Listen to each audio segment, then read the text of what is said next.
Kung gusto nyo ng matibay na basketball shoes, Curry shoes, mabibili lamang sa halagang $2,499. I-click lamang ang link sa comment section. Si Stephen Curry ay hindi pa kailanman naglaro sa Olympics para sa Team USA basketball team. Mukha siyang handang pamunuan ang Estados Unidos sa Paris ngayong summer. Ang star point guard ng Golden State Warriors ay napakahusay nitong Huwebes na nagtala ng 12 points at 3 assist sa tagumpay ng Amerika laban sa Canada 86-72. Nanguna si Anthony Edwards sa lahat ng scoring na may 13 points habang sina LeBron James 7 puntos, 5 rebounds, 3 assists at Anthony Davis 10 points, 11 rebounds ay nag-stand out din para sa United States. Sina Shai Gilgeous-Alexander 10 points at RJ Barrett na may 12 points ang nanguna para sa Canada. Pero pagkatapos ng mahinang simula, dinomina ng Estados Unidos ang laro at parehong mga tagahanga at nagdududa ay lubos na humanga sa trio ni Curry, James at AD. Hindi naging maganda ang debut ng Philadelphia 76ers center na si Joel Embiid para sa Team USA na na-foul out at nagtala lamang ng 5 puntos, 6 na rebounds at 4 na turnovers sa loob ng 12 minutes na may shooting na 2 of 5 mula sa field. Sa pangkalahatan, magkakaroon ng kaunting pagbabago na kailangang gawin para sa buong team, hindi lang kay Embiid. At mag-eksperimento si head coach Steve Kerr ng iba't ibang lineup at kombinasyon upang ma-maximize ang napakalaking talento na nasa kanyang kamay. Sa broadcast pagkatapos ng laro, tinanong si Curry kung ano ang nagustuhan niya sa paraan ng pagkakaisa ng Team USA sa huling bahagi ng laro at inulit niya ang isang bagay na sinabi rin ng Los Angeles Lakers star na si LeBron James. Ang mga bagay na kaya naming kontrolin, sabi ni Curry. Ang aming effort, ang aming intensity, ang aming physicality. Pinag-uusapan namin ito mula pa noong unang araw. Tulad ng sinabi ni LeBron, kaya naming ayusin ang mga problema at timing sa opensa. Pero kung makikipagkumpetensya kami ng ganito at magko-commit sa paglalaro ng depensa, magiging maayos kami laban sa kahit sino.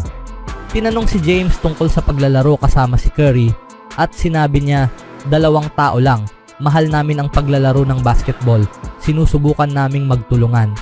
Na-miss ko siya sa second half sa isang wide open 3 na itinapon ko palabas ng bounce. Pero nagawa niyang makipag-ugnayan sa akin sa loob. Masaya ito. Nilalaro namin ang laro sa mataas na antas. Pero higit sa lahat, nilalaro namin ang laro na mahal namin sa tamang paraan. At iyon ang naging resulta nito. Sa pagiging excited na makapag-dunk mula sa loob ni Curry, nagsalita si James tungkol sa kung ano ang pakiramdam na kasama ang star ng Warriors. Hindi hadlang o balakid ang edad para kay Edwards. Ang pinakabatang player sa isang stacked roster na 22-year-old ay sinabi na niya na nakikita niya ang sarili bilang ang number 1 option at naglaro siya na parang ganoon mula nang una siyang pumasok sa laro. Ang kanyang kumpiyansa ay tugma sa kanyang kakayahan. Ngumiti sa sidelines tuwing nakakapuntos si Edwards.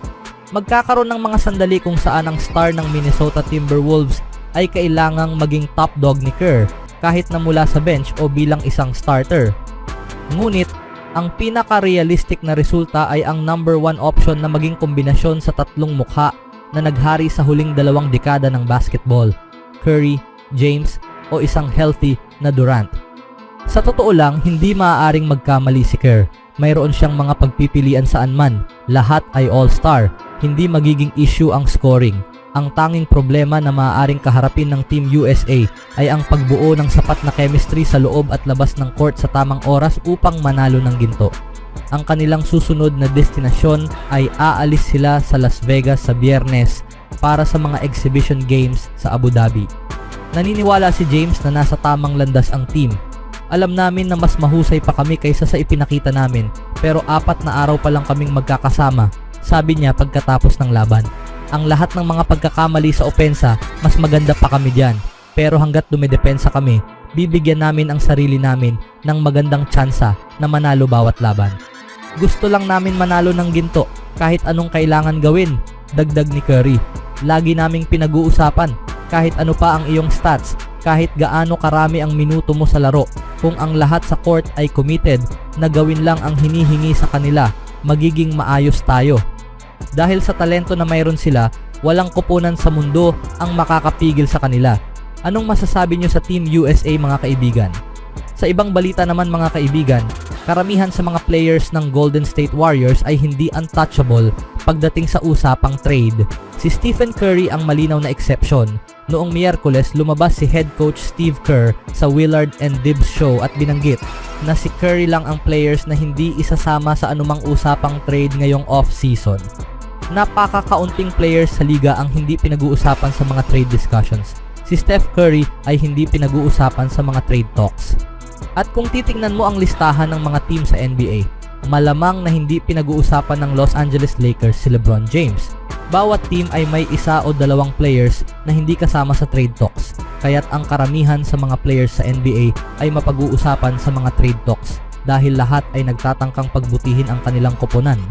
Ang malinaw na subtext dito ay ang mga players tulad nina Draymond Green, Andrew Wiggins, at Jonathan Kuminga, kasama ang iba pa, ay maaaring matrade kung may tamang deal na ipapakita sa Golden State. Hindi ito nangangahulugang aktibong sinusubukan ng Warriors na i-trade ang alinman sa kanila, syempre, ngunit tiyak na sinusubukan ng team na i-maximize ang natitirang mga taon ni Curry habang siya ay naglalaro pa rin sa isang superstar level. Hindi malinaw kung gaano katagal magtatagal ang natitirang window na iyon. Si Curry ay 36-year-old na, ngunit nagkaroon ng isa pang mahusay na taon sa 2023 to 24 season na may average na 26.4 points at 5.1 assists habang may shooting percentage na 40.8% mula sa 3-point line at nakagawa ng NBA leading na 357 3-point shots. Ang kanyang mga kasamahan sa team ay hindi siya natulungan. Si Klay Thompson ay magpakilanmang mamahalin sa Bay Area, ngunit hindi na siya ang elite na 3-and-D wing sa kanyang prime hanggang sa punto na hiningi ng Warriors na siya ay magmula sa bench sa ilang pagkakataon noong nakaraang season. Ang pagbabago ng kapaligiran ay tila hindi maiiwasan at siya ay sumali sa Dallas Mavericks sa free agency ngayong off-season. Si Green ay naglaro lamang ng 55 games noong nakaraang season, sa malaking bahagi dahil sa ilang suspensions para sa violent conduct sa court. Siya pa rin ang defensive fulcrum ng team at isang solid playmaker sa opensa, ngunit ang kanyang volatility ay nakasakit sa Warriors. Si Wiggins, isang 29-year-old, ay may average na career worst na 13.2 points bawat laro noong nakaraang season at hindi katulad sa isang all-star na tumulong sa Warriors na manalo ng titulo noong 2021-22 campaign. At naroon si Kuminga na patuloy na nag-improve at marahil ang pinakamahusay na trade chip ng team bukod sa mga future draft capital, ngunit hindi pa handa na maging number 2 option sa isang contender. Ang Warriors ay nalink sa isang potential na trade para kay Lauri Markkanen ngayong off-season dahil siya ay magiging isang malinaw na upgrade sa opensa kumpara sa mga players na nabanggit sa itaas. Magiging magandang kasama siya ni Curry, ngunit hindi siya magiging mura. Habang naghahanap ngayon ng Warriors ng mga ganitong potential na pag-upgrade, hindi na nakakagulat na isusuko na rin ng Warriors ang mga pangalan tulad ni Kuminga, Wiggins at pati si Green. Ganyan ang buhay sa NBA. Anong masasabi niyo mga kaibigan sa plano ng Warriors? Always do it on my own, so I gotta get through it. And the only thing I know is to love what I'm doing. Never give up, never slow, till I finally prove it. Never listen to the no's, I just wanna keep moving. Keep my head up when I act, head up, that's a fact. Never looking back, I'ma keep myself on track.